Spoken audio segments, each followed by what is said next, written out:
Soon and very soon, we are going to see the King. Soon and very soon, we are going to see the King. Soon and very soon, we are going to see the King. Hallelujah, hallelujah, we're going to see the King. Soon and very soon, we are going to see the King. Soon and very soon, we are going to see the King. Soon and very soon, we are going to see the King. Hallelujah, hallelujah, we're going to see the King. No more crying, no more crying there. We are going to see the King. No more crying there. We are going to see the King. No more crying there. We are going to see the King. Hallelujah, hallelujah, we're going to see the King. No more dying there. We are going to see the King. No more dying there. We are going to see the King. No more dying there. We are going to see the King.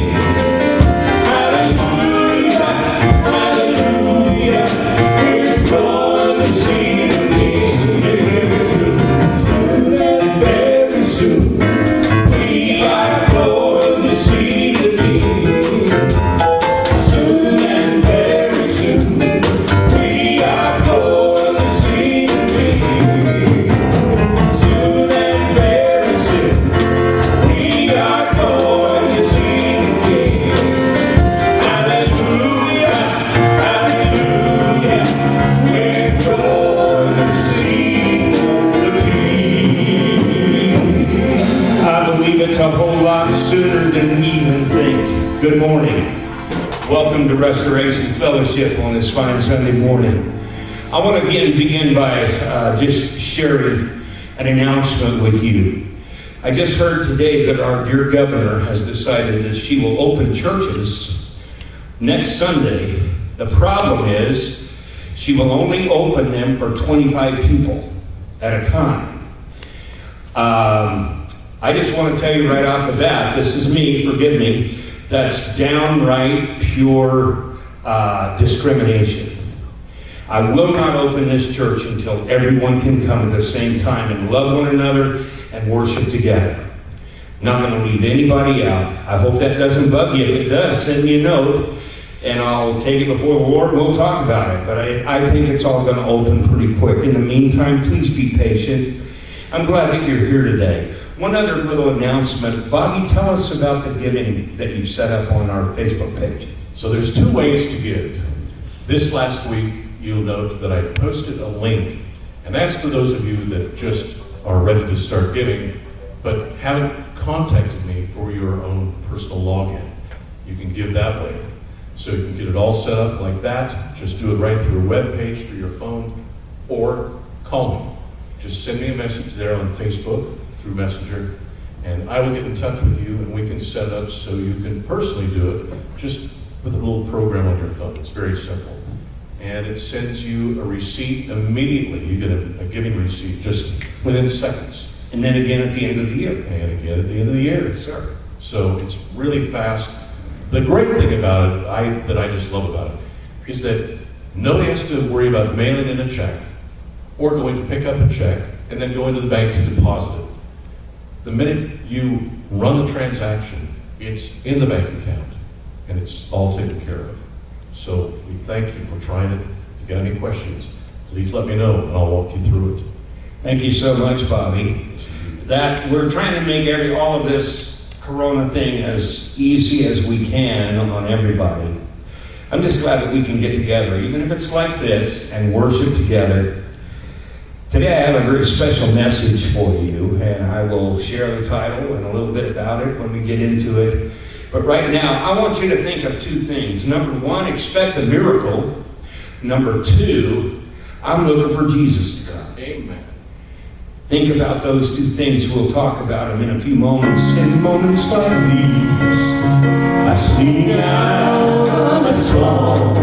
I sing out a love song to Jesus.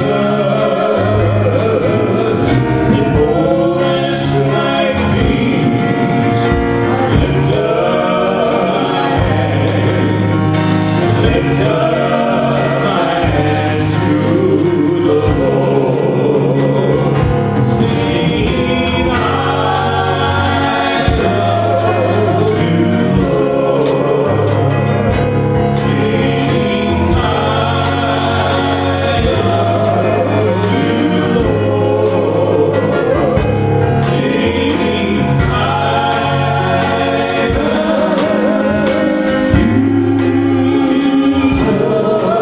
you, Lord.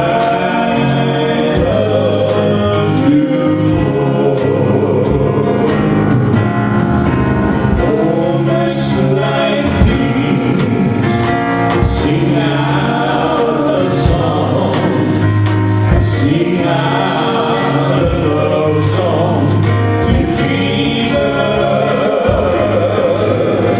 In moments like these, lift up my hands, lift up my hands to the Lord, singing, I love you, Lord. Singing, I love you, Lord.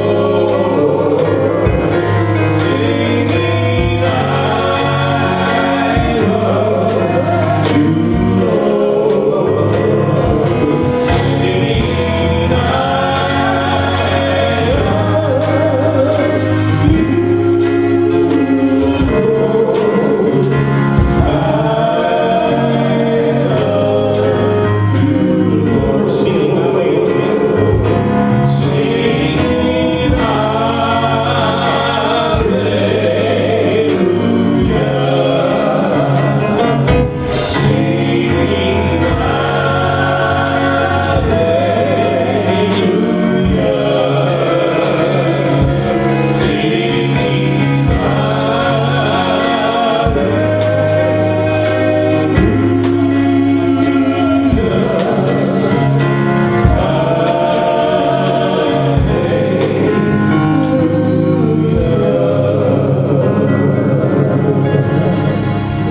So we go before the Lord this morning in prayer. I want you to continue to remember Mary Lou. She's finally got an appointment to see one surgeon. Only got 2 more surgeons to go. Her back is really, really giving her fits. Pray for her. Will you do that? Also, she got word this week that her cousin, Carrie Jo Wagallardo, that's a mouthful, isn't it? Mary Lou's full of Wagallardo, Perazzos, and Raculias on her side of the family. Carrie Jo is an elderly lady, beautiful, beautiful lady, and she's come down with the coronavirus, and she's in intensive care in Texas. Lift her before the Lord. Will you do it? I know there are so many other needs. Mike Tanner got good news. They're not going to do any more chemo. They can't find a trace of cancer in his body anywhere. In fact, they're even talking about releasing him to go back to work sometime in the very near future. That's an answer to prayer. That's where God turned cancer upside down. We're going to go to the Lord right now. If you have a need, just kind of stretch your hand out toward me. We're going to agree all over this place. And Linda's going to take us to the Lord today as we reach out and touch Him. Dear Father God, we are so thankful for the blessings that you give us. We thank you for the answers to prayer. We're so grateful for all that you've done for your Son who gave his life so that we might have life and life abundant. We thank you, Jesus, now for answering prayer. we are bringing these needs before you. Mary Lou, her relative. Lord Jesus, we ask you now to stretch forth your hand and your word into that hospital room right now and touch her. Raise her up to your glory, and we'll give you praise. Yes. We thank you for the answer for Mike, and we praise you every day for what you're doing in his life and what you're doing in Julie's life. We thank you, Lord Jesus, for all that you do. And we give you all the praise and all the glory to your name, Jesus. Amen. Amen. Because he lives, I can face tomorrow. Because he lives, all fear is gone. Because I know he holds the future, and life is worth the living just because he lives. I'm looking forward to heaven. Bill Gaither wrote a verse that I think is probably one of the greatest that he ever wrote, and it said, "And then one day I'll cross Death's river, I'll find life's fire, oh, war with pain, and then as death gives way to victory,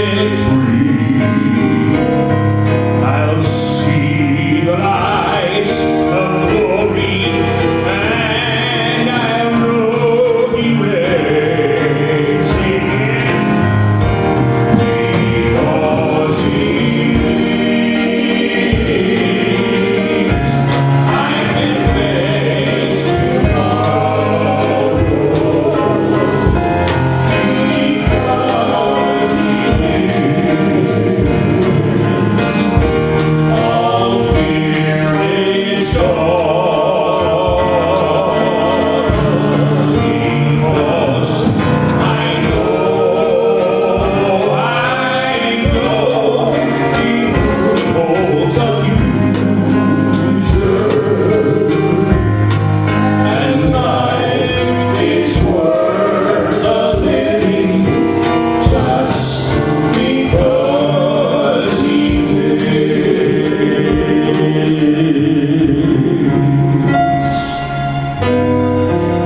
What a day that will be when my Jesus I shall see. When I look upon his face, the one who saved me by his grace, then he'll take me by the hand and lead me to that promised land.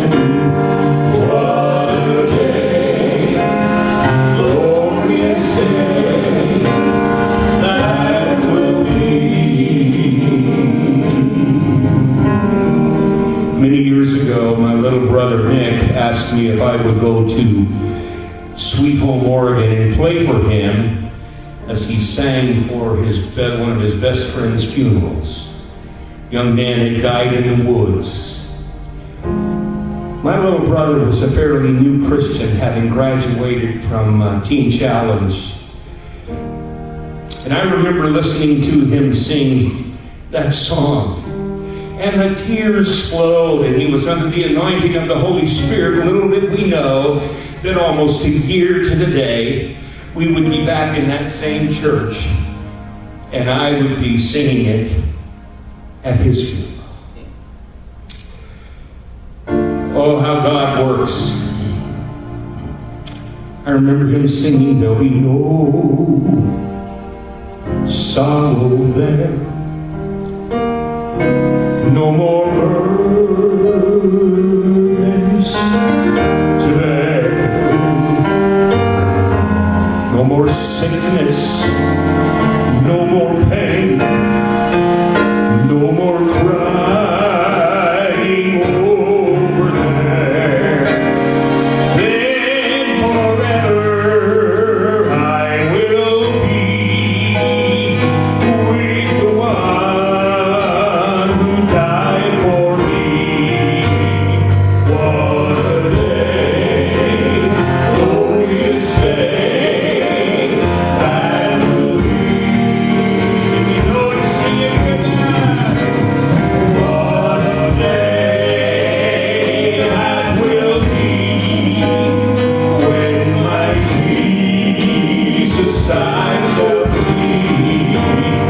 When I look upon his face, the one who saved me by his grace, then he'll take me by the hand and lead me to the promised land. What a day, glorious day that will be.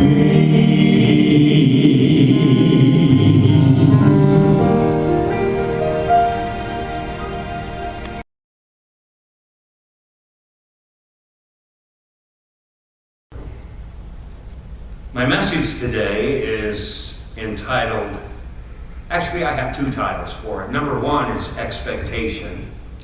Number two, and the important one I want to deal with, is the mechanics of a miracle. The mechanics of a miracle. In Psalm chapter 62, verse number 1, and I'm reading out of the King James today, which I normally don't do anymore, but this is important. Truly my soul waiteth upon God, from him cometh my salvation. He only is my rock and my salvation. He is my defense. I shall not be greatly moved. How long will you imagine mischief against a man? Ye shall be slain, all of you, as a bowing wall shall you be, and as a tottering fence. They consult to cast him down from his excellency. They delight in lies. They bless with their mouth, but they curse inwardly. Selah. Now listen. My soul, wait thou only upon God, for my expectation is from him. The mechanics of a miracle. I know many people today need a miracle. I want to help you along in expecting a miracle today. I'm going to be talking about faith, but I'm not going to be taking it in terms of the newfangled faith, the prosperity, all of that. I want to talk to you strictly from scriptures about what I think God is saying. I don't know. I don't think I know what he's saying in the scriptures. Now listen.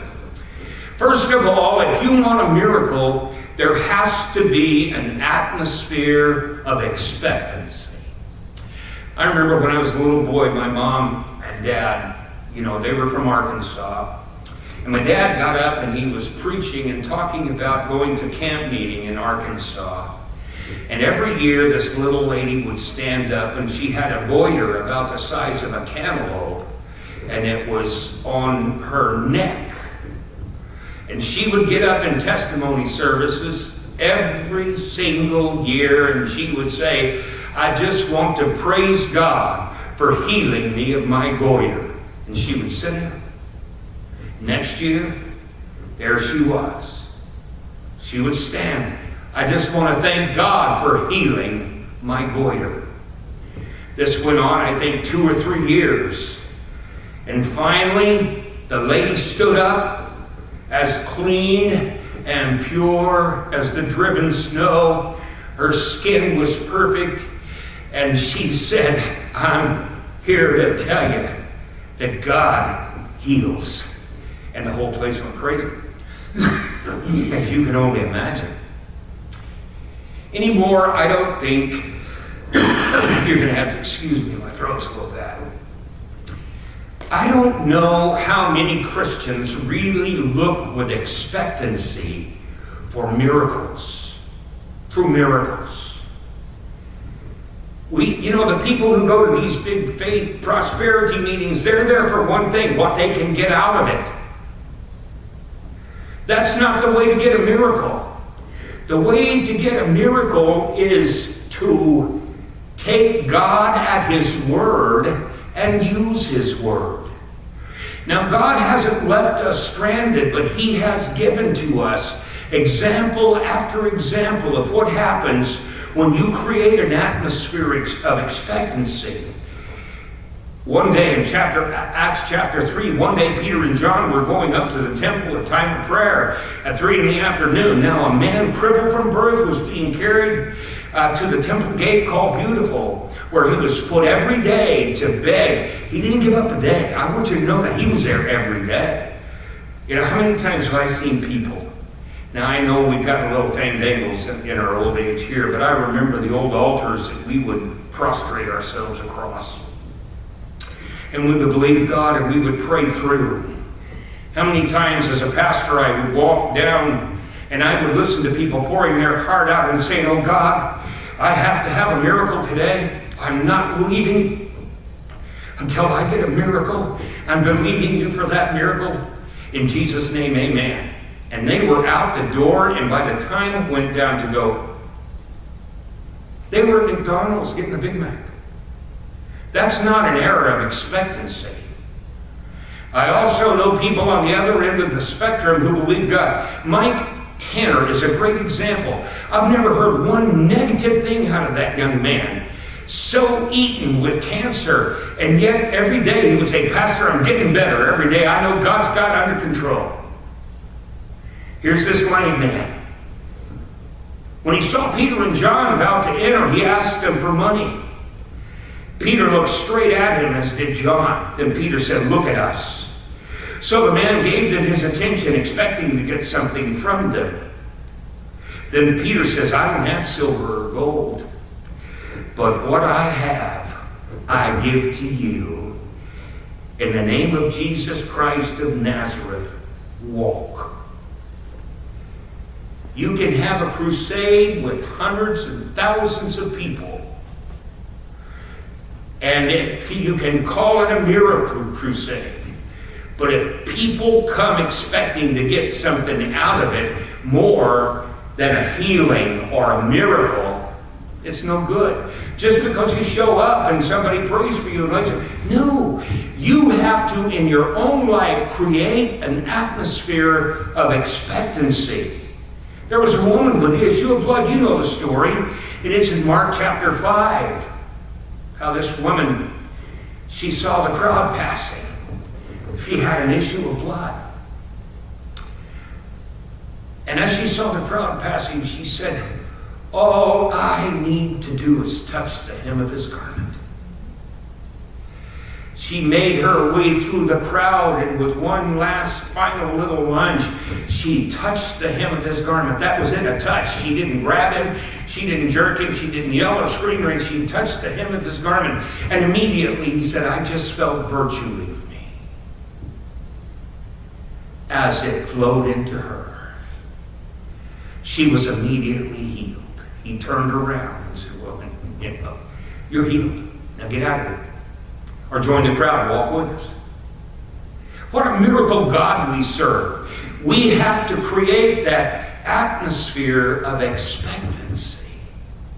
That's why I admired Mike so much, because every time I talked to him, never a negative word. He would always say, I'm just hanging on because I know that God's got all this under control.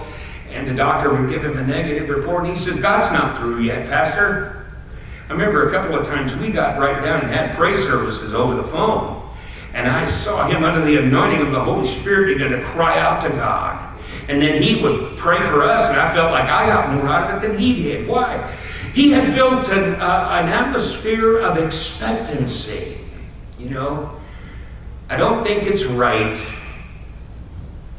never right. Not only I don't think it, I know it's not right, when ministers take advantage of congregations, constituents, or crowd by promising them something that they can't deliver. You see, a preacher can't deliver.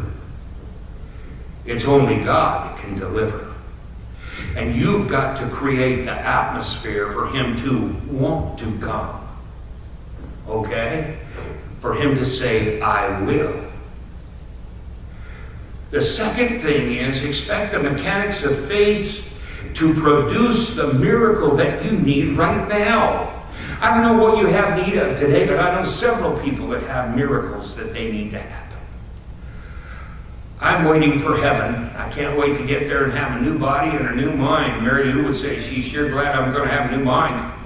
The body, you know, I want that new body because right now this one's pretty worn out. And I'm expecting it. I'm expecting him.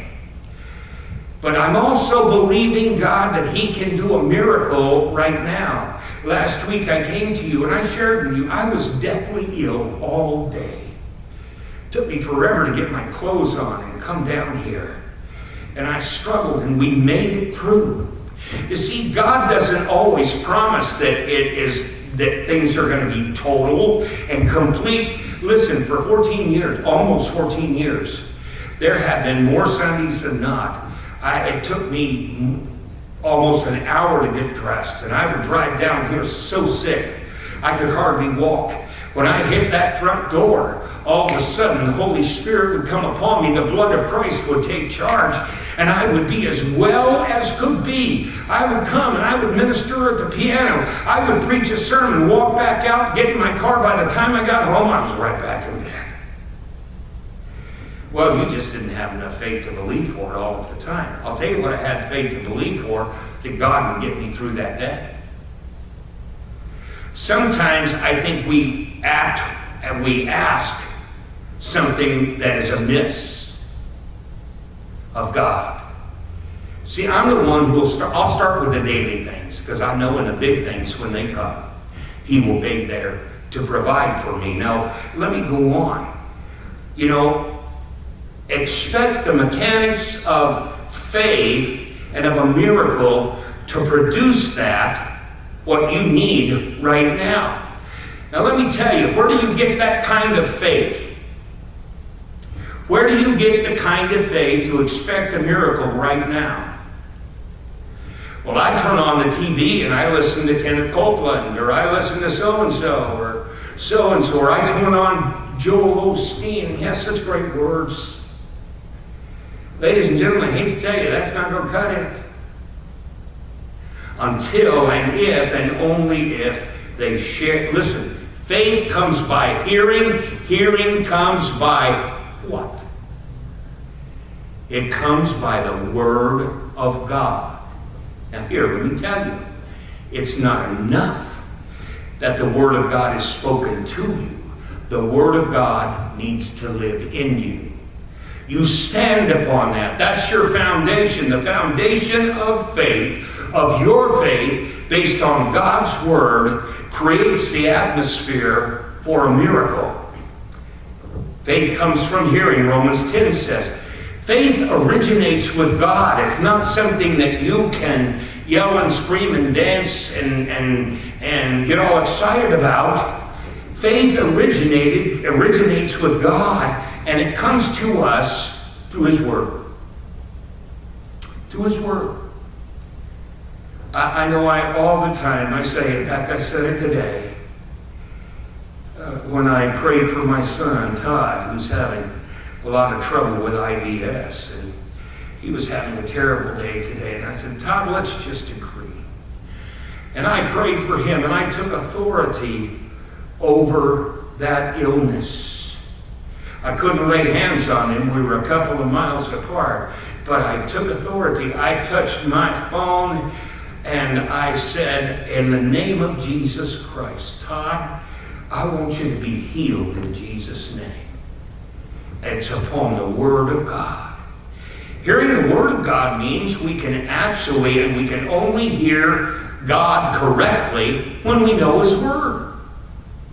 We were just laughing a little bit earlier. See, one of my worship team, Linda, has a nasty habit. She chews gum.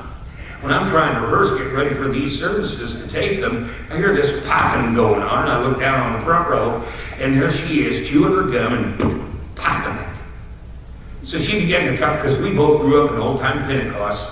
Some old dear saint. You have to be careful and not say old bag, but a dear saint of God said to her, don't you know you can't chew gum in the house of God? And I just said, can you show me that in Scripture? You see, our lifestyle should be based on the Word of God, not on what somebody else says. It's what is born in you.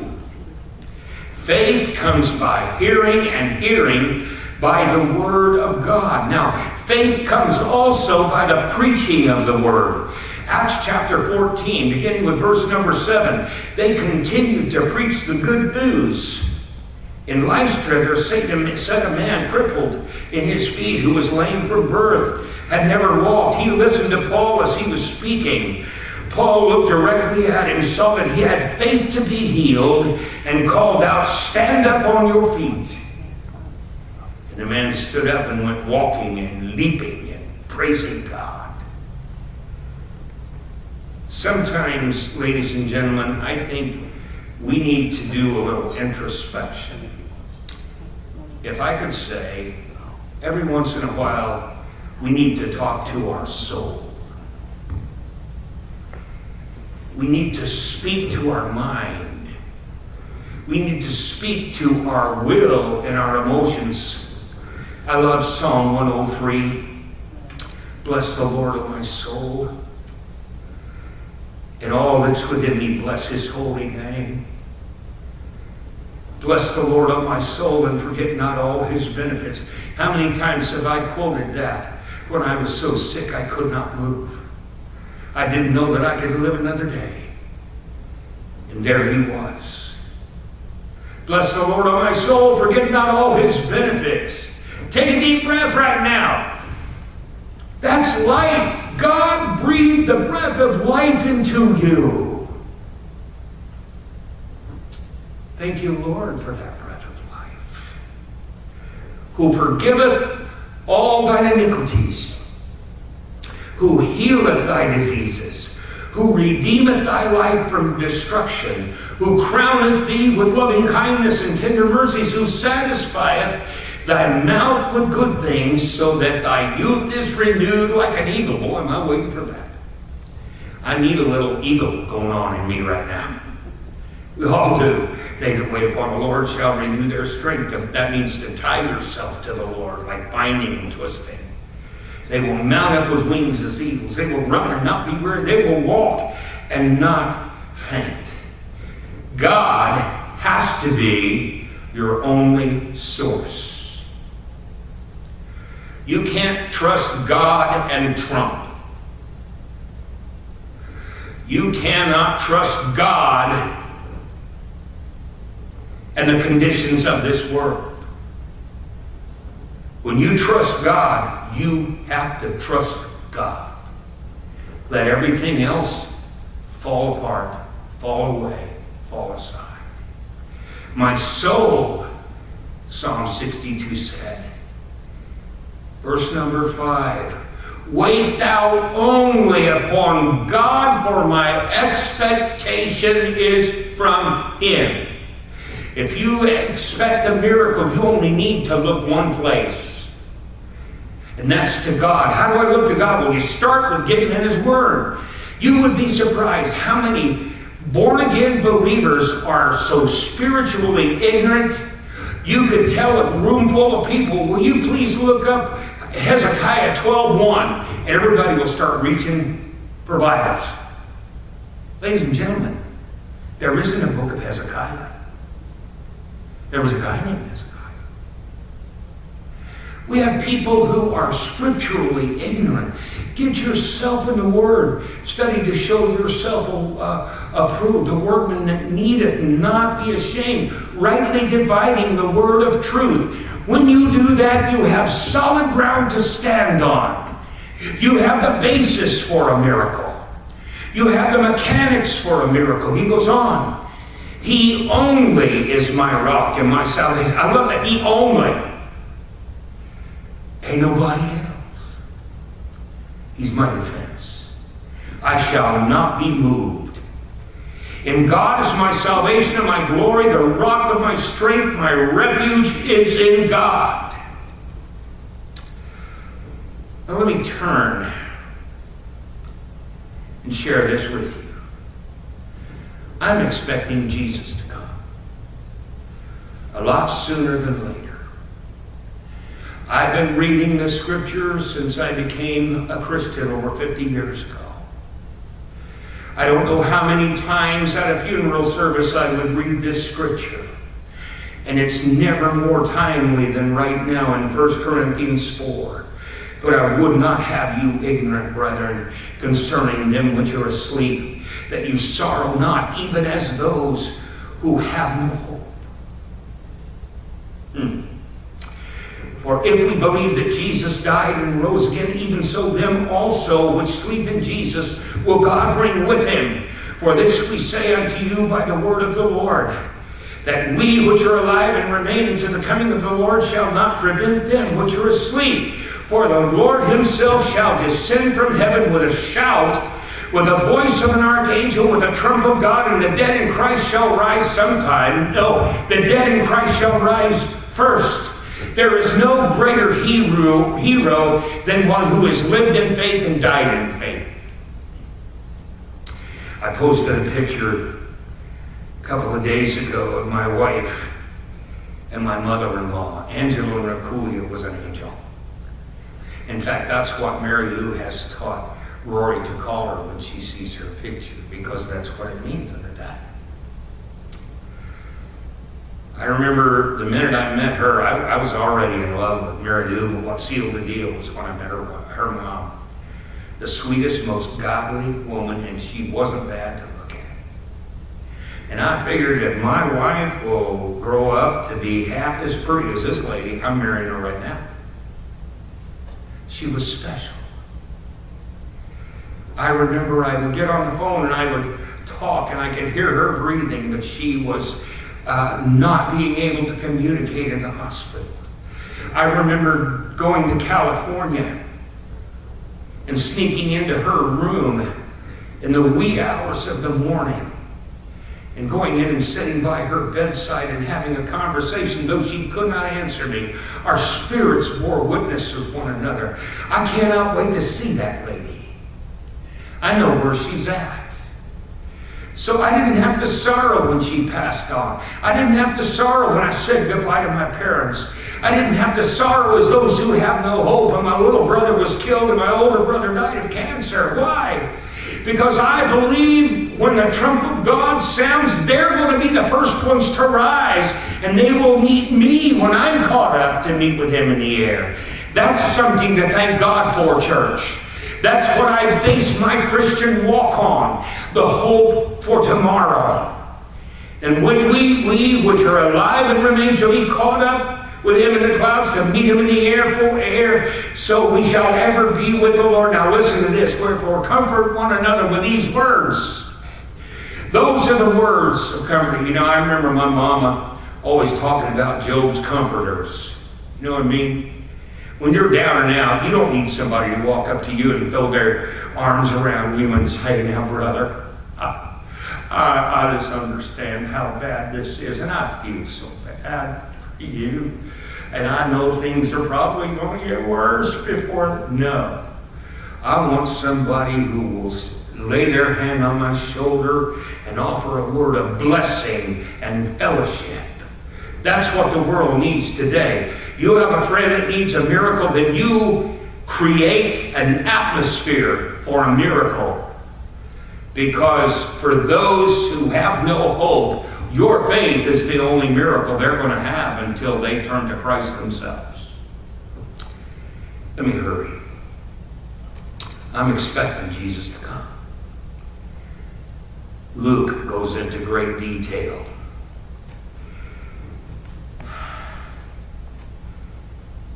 In fact, it's too long for me to read the whole thing. I want you to mark this down. I want you to go home, or you're home. I got to go home later. I want you to take your Bible and read the 21st chapter of the book of Luke. And it will tell you about all of the signs of the times. And ladies and gentlemen, they're happening right now. I even think that our governor and the government wanting to segregate Christian churches and the congregations one from another is part of the end time. This whole coronavirus thing is a sign of the end time. Is that classified as pestilence? Yeah, it classifies as pestilence, but it also classifies a turning away, a falling away from God. You go home and read those verses. Why do I work so hard and why I am so passionate about this? Because Jesus is coming soon. I am expecting to experience. Revelation 21 talks about that new Jerusalem coming down. In my Father's house, Jesus said, are many mansions. If it were not so, I would have told you. I go and prepare a place for you. And if I go and prepare a place for you, I will come again and receive you unto myself, that where I am, there you may be also. I'm going to see loved ones that have gone on before. I'm going to see Peter and Paul. I could get a little funny. I'm going to see Peter, Paul, and Mary. She's going to be there too. I'll see the prophets and I'll see the kings. But most importantly, then I shall see him face to face. What a day that's going to be. When I can look upon his face, what a day that's going to be. I want to ask you this question. Are you living in expectation? Are you living in expectation for a miracle in your life or someone else's life? And are you looking with anticipation, what if this would be the day that Jesus comes? Lord, thank you that you've given us a roadmap to miracles. You've given us a roadmap to eternity, and it's through your word. And I pray that the words today wouldn't just be mechanics, but they would be living truths that would be implanted deep in our hearts, that we may expect miracles, because we base them and we base our lives on the truth and the viability of your word. Bless your word to our hearts this morning, I pray. In Jesus' name, amen. Now, if you'll stay tuned for just a moment, I'm going to go back over. The kids are going to come up. I just felt like doing some more music. So give us a couple of minutes, and we're going to share some more music. If you have to turn off, see ya. Come back later. You can watch the rest of this. Stick around and worship with us. Will you do it? God bless you.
wonderful day. Having no burdens to bear. Joyously singing with our bells all ringing. Won't it be wonderful there? Won't it be wonderful there? Having no burdens to bear. Joyously singing with heart bells all ringing. Won't it be wonderful there? Amen, amen, amen. There's nothing like those old songs. They get me right in the heart every time.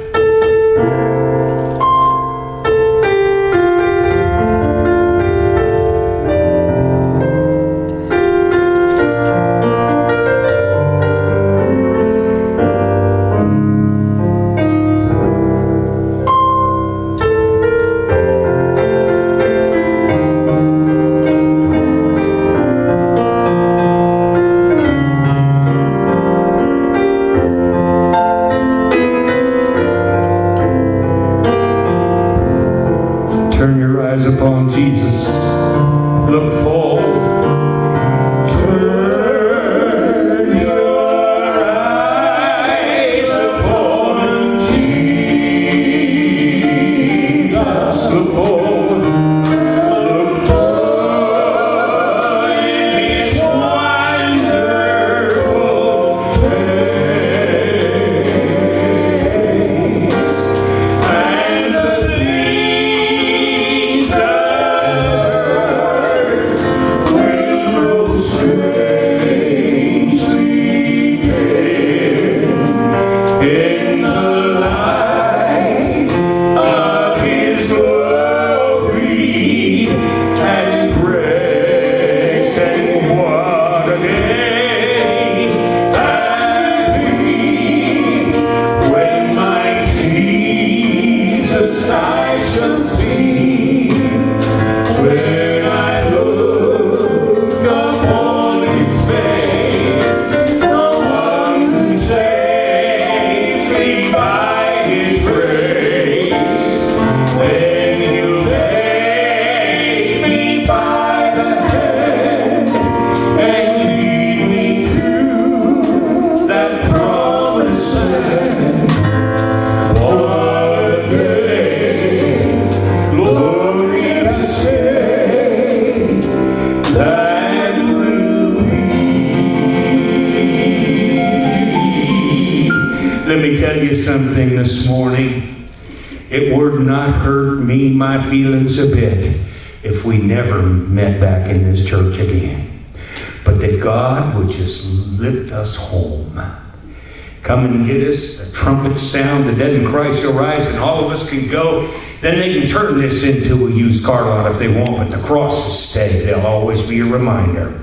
God bless you. Thanks for being with us today, and we'll see you next week.